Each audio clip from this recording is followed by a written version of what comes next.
this is kind of for either of you, but you guys came out with energy and you guys have always preached, punching first. What was kind of happening in the second half that you guys weren't able to bring that energy? I mean, I don't know. I just feel like we came out exactly how we wanted to, and then we just lost it. Like, we got to make that adjustment out of the locker room. You can't come out the second half like that against a team like Indiana who can score in such bunches.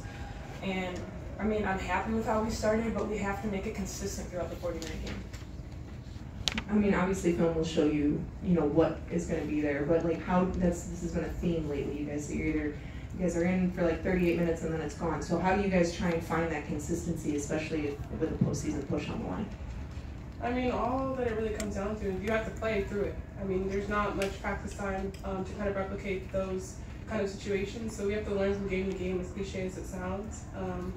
So yeah, like you said, it's been a theme for probably the last 4 games in a row. We haven't really been able to close it out, or we haven't been consistent. So it just has to come from in-game experience. We have to be able to adjust and make those adjustments a little bit quicker. So yeah. We'll go to Julia. Just kind of wondering first, what was the defensive game plan that you guys were kind of looking at to try to contain Clark tonight and Boston, kind of that tandem? I mean, go over as much as we could. On Boston, they're a very pick and roll heavy team. So yeah, really just go over on her, make it difficult, make her a passer. Obviously she's a good player, so she was able to get a lot of things on us, but yeah, that was pretty much the plan.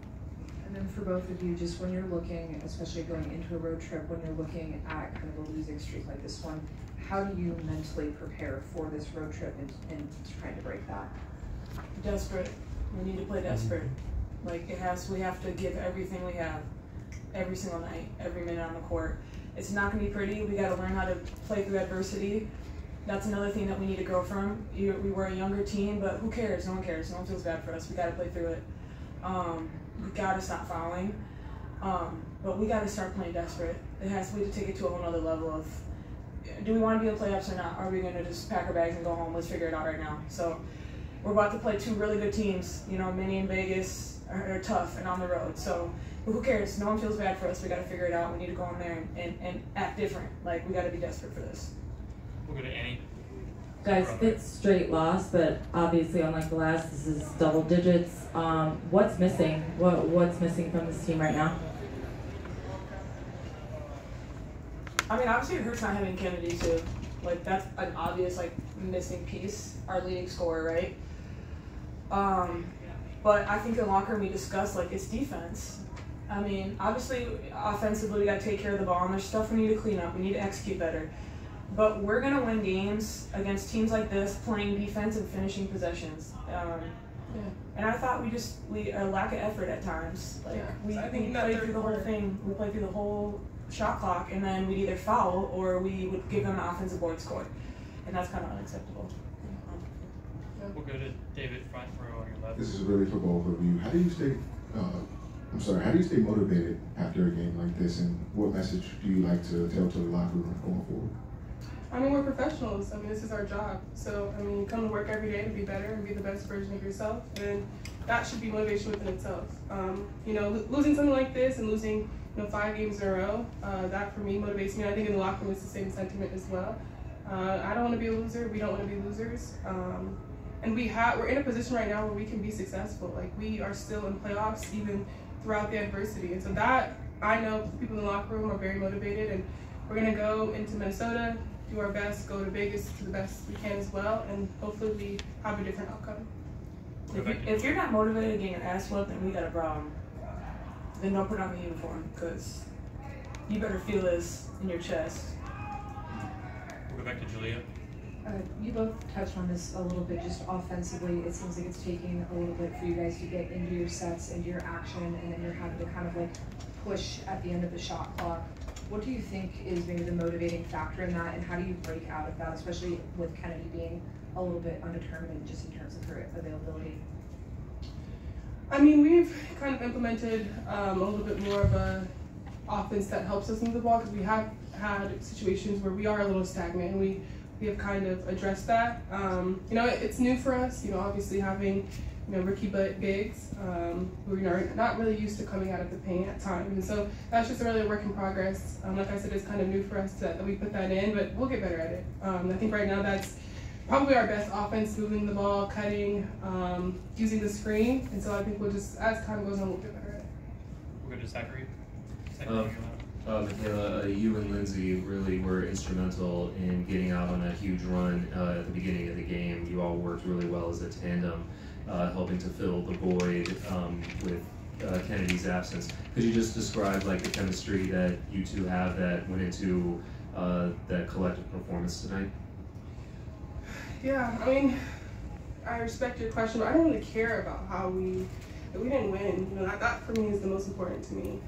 So, like you said, with obviously Kennedy out, our offense has to come from somewhere else. She's a great player. We miss her quite a bit. But yeah, we just have to be better. Like, I don't really care about the points. Like, I just want to win at this point. We'll go back to Carly. Turnovers these last few games have been something we haven't really seen this level of since about the start of the season. I know film will probably show you something, but what do you attribute these turnovers to? Is it just missing passes? Is it bad team turnovers? What do you think is leading to the lack of possessing the basketball? Well, for me, I had 3. So first, I have to be better in that, and a lot of it for me, I think, comes from trying to get the ball into the post. Obviously, we have really, really great bigs in Camilla and Angel, and they put a lot of pressure on getting the ball into them. And so I have to be better in that way. And so sometimes it can be that. Sometimes guards are being physical. Sometimes lack of communication can come from all over. I think that we did better because I believe in the last game, or maybe the game before, we had like 20 something. Yeah. So 13 is not great, but it's better than 23. Last question, we'll go second row on your right. Obviously, this is a big game and everything, but emotions got a little high, especially towards the ends of the game with all the calls and things of that sort. How do you guys stay composed, especially as a young team, going through a tough stretch such as this? I feel like us leaders and like us vets have to really step up in those moments. We got to really keep us composed. I think we could have done a better job of that. Like, we all were just kind of like losing our minds at the end and frustrated, and like, we can't control that. Like, the refs are human. Wasn't great. Not even gonna get into that because I can't afford a fine. But I really think us veterans have to just like really step up and be composed in those moments, because you can kind of see how it snowballed really quickly.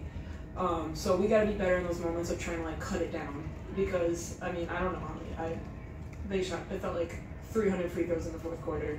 I don't even know if I cracked a sweat because we were standing at the free throw line all the time. But we gotta be better. The vets have to step up and keep us composed. But even through that, it's just a level of consistency. And I get it, like, refs are human, I do understand, we're trying to do the best we can, but at times it feels like there's no consistency. And so as a player, it's hard when you're just, there's fouls every single possession. And so, like you said, in the fourth quarter, it felt like it was like, what happened? I don't even know what happened, but they're calling a foul, And so that, yes, I do agree with Rachel, like, we have to be better.